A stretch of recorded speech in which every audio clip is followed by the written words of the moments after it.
Hey, Michael, I read a really interesting piece yesterday, just in terms of how we might be looking at this a little bit wrong. Those of us who follow stocks and know about reversions to the mean, that this is different because the mean that you're going to be reverting to is constantly growing. It's happening as all of these new companies, new investors are kind of buying into that. So the mean itself, the line is one that's moving pretty sharply higher. You agree with that theory?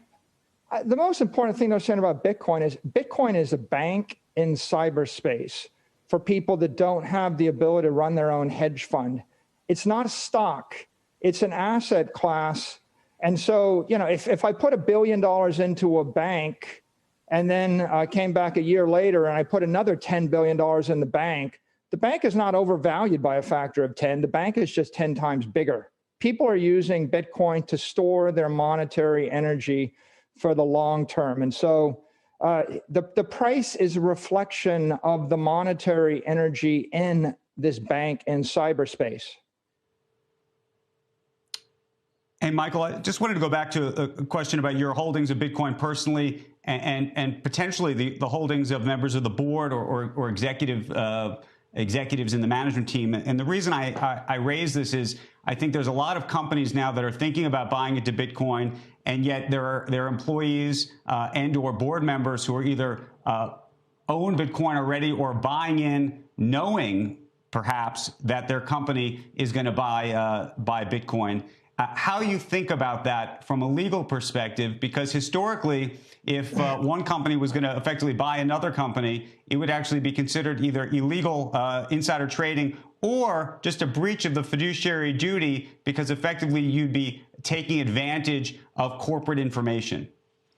Okay, well, the first thing to note is that Bitcoin is property. It's not a security. And that's a very critical idea. Property means you can own a house or you can own land, and your company can also buy land. With regard to public companies, the key is to make sure that you have adequate disclosure of all your holdings that might be viewed as a conflict of interest. And so you can be sure that I went to great lengths to adequately disclose to every member of the board the exact extent of my Bitcoin holdings before we even started to deliberate this. You see, Bitcoin is the most widely held investment asset in the world right now. We have congressmen, we have senators, we have members of government, we have CEOs, we have 100 million individuals out there that have it. You're going to find that lots and lots of people have this property. I think that whenever you're running an institution, be it a charity, an endowment, a government institution, a corporation, the key is to make sure that you're very transparent in your holdings before you enter into deliberation that might impact that company.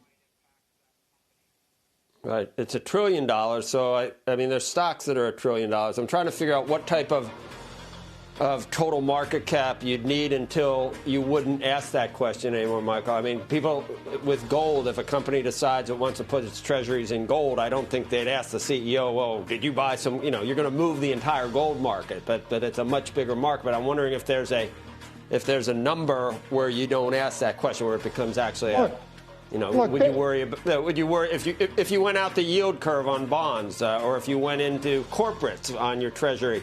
Would you have to make sure that people on that were at the company weren't buying corporates in the meantime? I don't know. What do you think the number is? At $1 trillion, you could still almost make the case you can move that.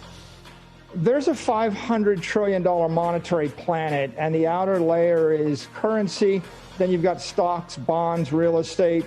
There's $10 trillion worth of gold in there, $1 trillion in Bitcoin. The Bitcoin is going to flip gold, and it's going to subsume the entire gold market cap. Then it's going to subsume negative yielding sovereign debt and other monetary indexes until it grows to $100 trillion. Once it gets to 10 trillion, its volatility will be dramatically less. And as it marches toward 100 trillion, you're going to see the growth rates fall, the volatility fall, and it's going to be a stabilizing influence in the entire financial system of the 21st century.